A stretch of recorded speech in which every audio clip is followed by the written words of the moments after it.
the ball up to him. That's in the air, taken. পিএসএলে আবারও দুর্দান্ত Rishad Hossain. Bangladeshi leg spinner দেখাচ্ছে নিজের ভেলকি। 3 ম্যাচ খেলে 3 ম্যাচই নিয়েছেন দলের সর্বোচ্চ উইকেট। মঙ্গলবার আবারও 2 উইকেট নিয়েছেন রিশাদ। এদিকে তার দল হেরেছে, কিন্তু রিশাদ ছিলেন সর্বোচ্চ উইকেট শিকারী।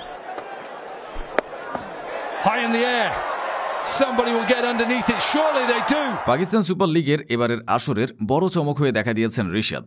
প্রথম ম্যাচে ডাগ আউটে বসে দর্শকদের ভূমিকায় থাকা এই লেগ স্পিনার এখন পুরো টুর্নামেন্টের আলোচনার কেন্দ্রবিন্দু। লাহোর কালান্দার্সের জার্সিতে টানা 3 ম্যাচে দুর্দান্ত পারফরম্যান্সে নিজেকে প্রতিষ্ঠিত করেছেন দলের বোলিং আক্রমণের মূল ভরসা হিসেবে। আর এতে তিনি শুধু দলের নয়, পুরো পিএসএলের নজর কেড়েছেন। প্রথম ম্যাচে একাদশের সুযোগ না পেলেও দ্বিতীয় ম্যাচে নিজের প্রতিভার ঝলক দেখান রিশাদ। রাওয়ালপিন্ডির উইকেটে কোয়েটা গ্ল্যাডিয়েটর্সের বিপক্ষে অভিষেকে তুলে নেন 3টি গুরুত্বপূর্ণ উইকেট। নিখুঁত লাইন ও বৈচিত্র্যময় টার্নে প্রতিপক্ষের ব্যাটসম্যানকে একরকম বেকায়দায় ফেলে দেন তিনি। রুশোকে বোল্ড করা ডেলিভারিটা ছিল যেন এক মাস্টারপিস, যেটা দেখে বোঝাই যায় এই তরুণ স্পিনার কতটা পরিণত এবং পরিকল্পিত। এরপর করাচি কিংসের বিপক্ষে আরও একবার নিজের বোলিং মেধার প্রমাণ দেন। এবারও শিকার 3টি।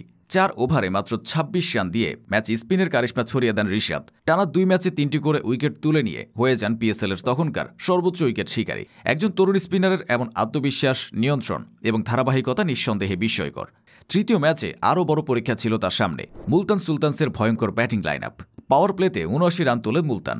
ওপেনার ইয়াসির খান ও রিজওয়ানের রীতিমতো তাণ্ডবে পেসারদের রক্ষা নেই। রিশাদও তার প্রথম 2 ওভারে কিছুটা রান খরচ করেন, কিন্তু এখানে শেষ নয়। এরপরই 2 ওভারে নাটকীয় প্রত্যাবর্তন ঘটে তার।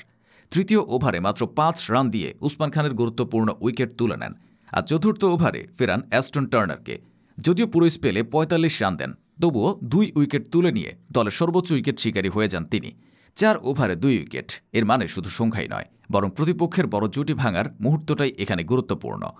একদিকে যখন হারিস রুফ একাই 3 ওভারে খরচ করে ফেলেন 54 রান, সেখানে রিশাদের স্পিন আক্রমণে খানিকটা স্বস্তি পায় লাহোর। এই তরুণের সবচেয়ে বড় বিশেষত্ব হল তার টার্ন।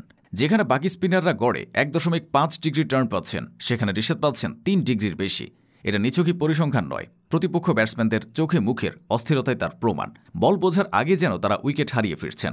শুধু নিয়ন্ত্রণ নয়, রিশাদের বোলিংয়ে আছে শিকারীর মতো ক্ষিপ্রতা, সেই সঙ্গে নিখুঁত পরিকল্পনা। আশ্চর্যের বিষয় হচ্ছে যে রিশাদকে প্রথম ম্যাচে নামানো হয়নি, এখন তাকেই ঘিরে সাজানো হচ্ছে পুরো বোলিং ইউনিট। লাহোর কালান্দার্সের জয়ে তার অবদান এখন প্রশ্নাতীত।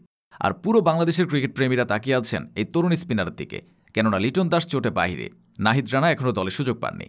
এই মুহূর্তে পিএসএলে বাংলাদেশের একমাত্র আশার আলো হয়ে আছেন রিশাদ হোসেন। 3 ম্যাচে সর্বোচ্চ উইকেট শিকারী, আর প্রতিটি ম্যাচের মোড় ঘুরিয়ে দেওয়ার মুহূর্ত। রিশাদের এই উত্থান যেন একেবারে সিনেমার গল্পের মতো। প্রতিটি বলেই যেন সম্ভাবনার দীপ্তি। তিনি যদি এই ছন্দ ধরে রাখতে পারেন, তাহলে শুধু পিএসএল নয়, বাংলাদেশের জাতীয় দলের ভবিষ্যতের অন্যতম বড় তারকা হয়ে উঠতে পারেন।